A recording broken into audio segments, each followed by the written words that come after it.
Hall of Famer, one of the greatest of all time, the one and only Sergeant Slaughter. Sarge, thank you so much for the time. And I know it's a difficult one, but I appreciate you taking the time to join us Oh, today. it's an honor to be on. This story has to be for this reason. Yeah, it's a tough one. And man, when I think of those heroes and icons of that heyday of the golden era of pro wrestling in the 80s, I think of you and I think of Hulk Hogan. And Hogan was a larger than life superstar. Obviously, you know that very well, going head to head with him at WrestleMania, but you know, you had that feud with the Iron Sheik that led to the feud that Hogan had with the Iron Sheik and winning the WWF Championship. Just tell us about that period and that time in the WWF.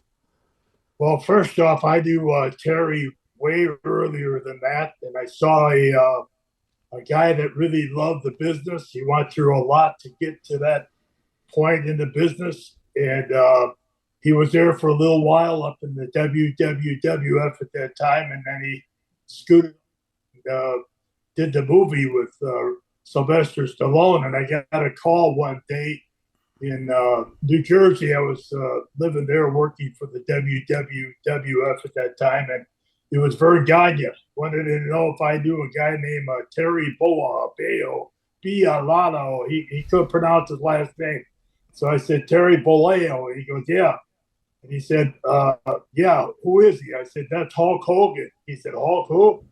And I said, Hulk Hogan. And he said, well, why should I bring him in? I said, he just did a movie with Sylvester Stallone, Rocky 3. I'd bring him in tomorrow if you can. So he said, okay. And next thing I see Johnny Valiant advertising on the AWA of Hulk Hogan coming in. And unfortunately for Johnny, after about 7 or 8 weeks of promoting Hulk, Hulk came through the locker room up to the ring and got a standing ovation. So Johnny, see you later, alligator. And Hulk became one of the biggest stars in professional wrestling right there in the AWA before he even made his return back to the WWE.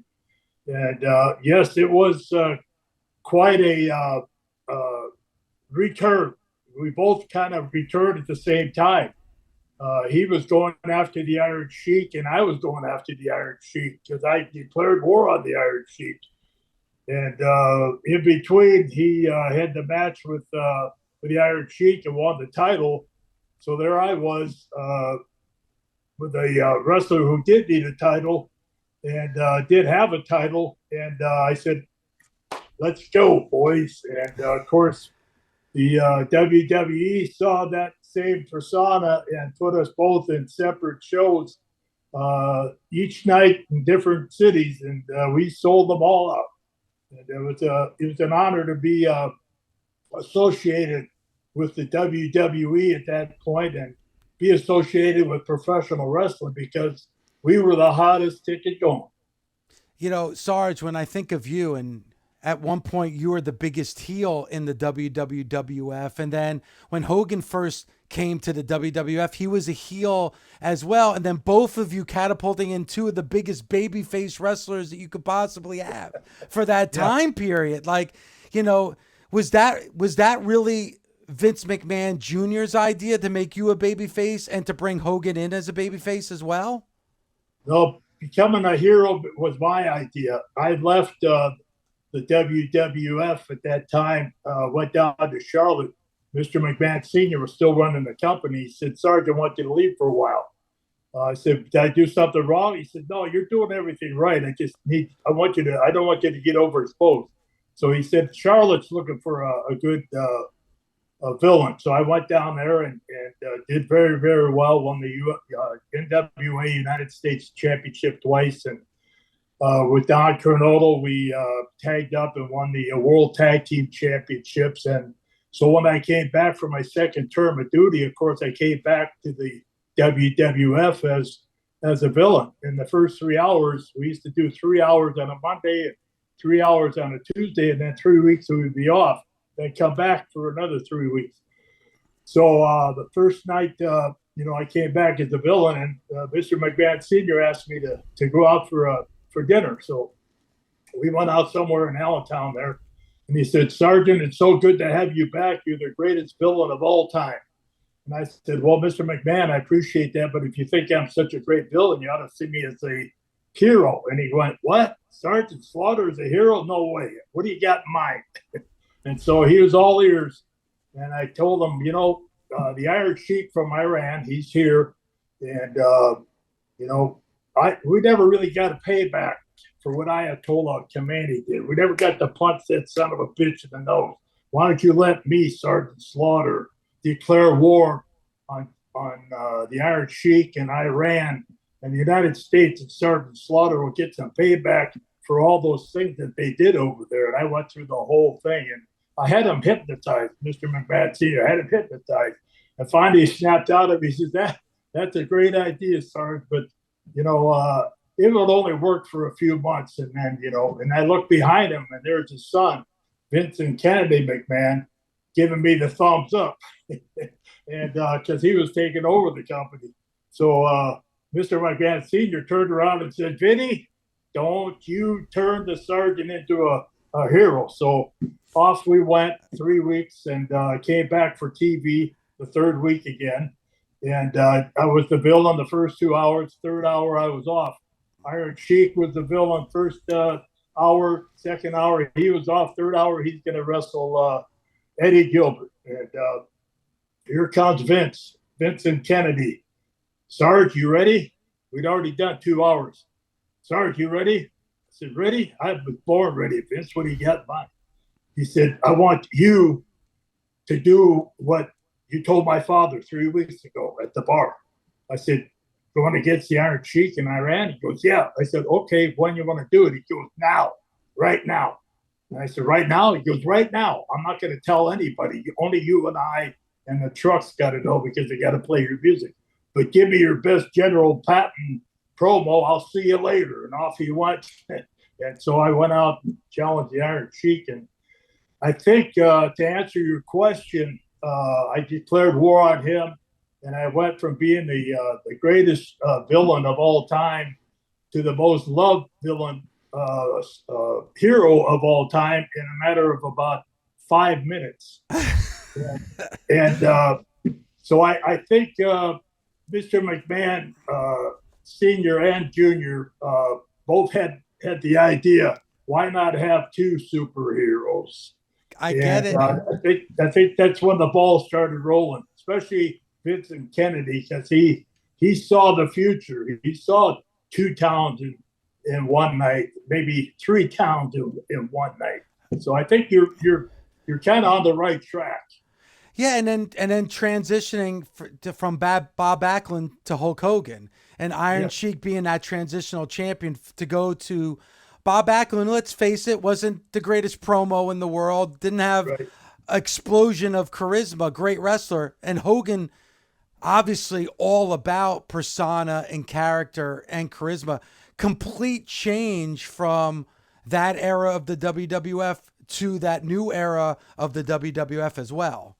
Yes, it was. And there you have 2 superheroes. And what more could you ask for? And of course, then it got to be really big. When Hasbro starts calling you and saying, "Hey, we'd like you to be our next first living G.I. Joe. We're going in a different direction. We want you to be our first living G.I. Joe." So there I was in between, what to do. And WrestleMania 1 is coming. And I heard rumor that it was supposed to be Hulk Hogan and I against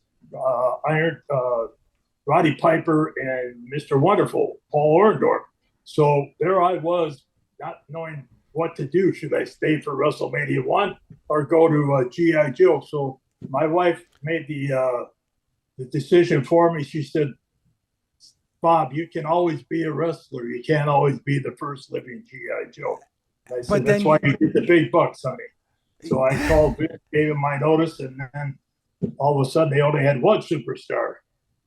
Well, I mean, you missed WrestleMania 1, but you were back for WrestleMania 7, and you were back being a heel. Talk about that transition period and talk about that match with Hogan and how big that match was with you and Hogan at WrestleMania 7.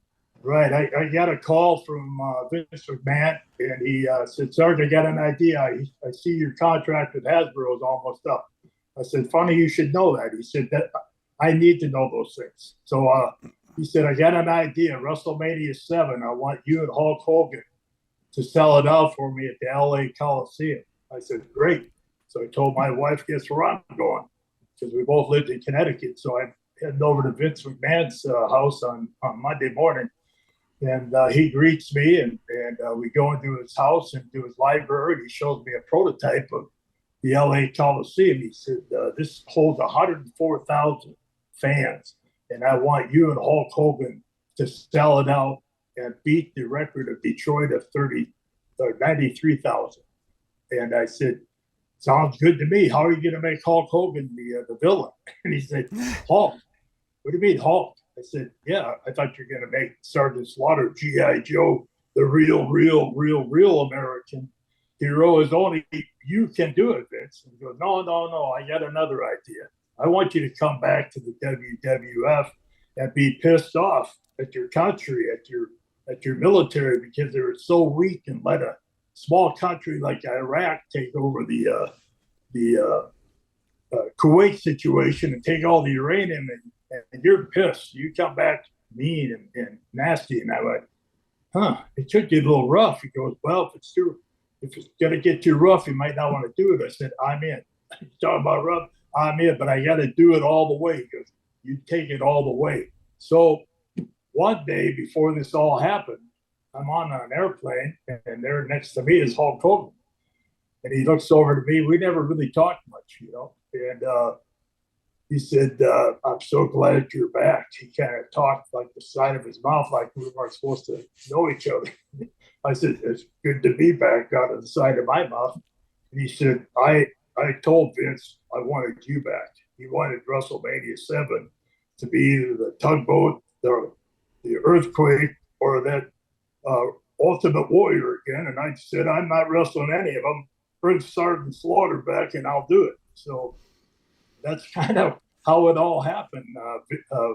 Hulk asked for Vince to bring me in as the villain. So gotta thank him. I always called Terry my golden goose, because every time we wrestled, I made more money. And I think a lot of people say that, and like when it comes to Hogan, and you mentioned it before, him being a part of Rocky III and him being in that movie, which for that year was the biggest blockbuster hit. Yeah. How could you not want to take advantage of that and not want to be a part of it? And Vince McMahon did. It seemed like it's so weird because Vern Gagne didn't. They never pulled the trigger on Vern Gagne beating Nick Bockwinkel. Right, and just time and time again, it would end in a disqualification or would end in a count out. And I just wonder if things would have been different, if the history would have been different if Vern Gagne would have put that AWA championship on Hulk Hogan. Yeah, well, he did for a few moments. And he beat Nick Bockwinkel, but then they said there was a technicality, and they took the title off, and that killed the whole territory. That was the start of the end for the AWA right there. They had to fight tooth and nail from that point on, because you know where Terry Bollea went after that? New York City. Yeah. And never stopped until he went down to the WCW. And, what he did down there was incredible. That incredible Hulk Hogan. I mean, what he did, the immortal guy, he said, I don't know if he followed our path, but he said, how can I be the meanest son of a gun in professional wrestling and fool him, just like Vince McMahon did with Sergeant Slaughter and the Iron Sheik? Element of surprise, and that's what he did. We all learned from the WWF, and especially Vince McMahon Sr. and Jr., Vincent Kennedy McMahon, in case you're listening, Vince. Sorry to say it, Jr. But they were just so incredibly genius of the entertainment business. And they took it to levels that nobody ever, ever look at it right now. I mean, you turn it on, no matter where they are, it's sold out. You go watch some of these other TVs, and all the seating is blacked out. I mean, it's dark, and but they have the lights way up high when you do a WWE event, and no matter if it's a TV or an arena or a pay-per-view, they're doing it. And I can't say that I agree with the style these days. I don't know if I could be in it, or Hulk and I could be in the business now, but because there's a lot of memorization and a lot of locker room matches, which we never did. Everything was ad lib. And but God rest his soul, Terry Bollea, Hulk Hogan, the immortal Hulk Hogan. He took the rope. He went for that brass ring and didn't let anything stop him. I often wonder if I hadn't gone to G.I. Joe, Hasbro, where I would have been in this world today, where I would have been in the business, because Vince McMahon said, Sarge, you're bigger than Hulk Hogan, and you don't need a title. You got the American image, you got the USA. That's all you need. And he said, but I got to have the title for other purposes. And so God knows, where I would have gone to, but I'm still with G.I. Joe. They treat me like I'm the general over there, and so I can't complain. You can't wrestle forever, as my wife told me. You can't wrestle forever. So here I am, still making a living, and plastic doesn't die. No matter what happens to me and what happened to Terry, we're still here. We're going to be here till the what do they call those little bugs that take over the cockroaches. Yeah, when the cockroaches appear, that the plastic's gone too. Well, I'll say this, Sarge, and I've said it, already today. I don't think there would be a WrestleMania without Hulkamania, and that really catapulted that time period. Exactly. Look what he did in Detroit with a man who we all loved. Another man that I wanted to wrestle every night. In fact, when he first wrestled me, and saw me in the WWF, he went right up to Vince McMahon Sr. and pointed at me and said, "I want to be married to him." And I went, wait a minute. He goes, "No, that's a sign of goodness. He wants to wrestle you every night because you take care of him." And what Terry did with Andre the Giant, he was on his deathbed, and credit to Andre, he went through with the match. He should have never been in that ring, but he did everything he could to help Hulk, because he just loved the business. He loved Vince McMahon Sr. He loved Vincent Kennedy McMahon, and he loved all of us. And he wanted to continue the business to go. And what Terry did at WrestleMania 3, it should be Hulk Hogan Mania. That's what it should be instead of WrestleMania. It should be Hulk Hogan Mania or Hogan Mania. Have its own separate show, because he really is the one that did it all. What he did in the first one, and what the McMahons did in that first WrestleMania was unseen. Nobody ever thought possible to have a Liberace, have Muhammad Ali, Billy beginning Martin. of sports entertainment, Sarge, and Sarge, that's why he's remembered. That's why we're doing this today. And Sarge, you will be as well. You're one of the greatest icons, Hall of Famer, G.I. Joe, only G.I. Joe come to life is Sergeant Slaughter. So Sarge, thank you so much for taking the time and joining us today. I really appreciate it. Thank you for having me. And Hulkster, I want a rematch. I beat you at WrestleMania 7. You even said so.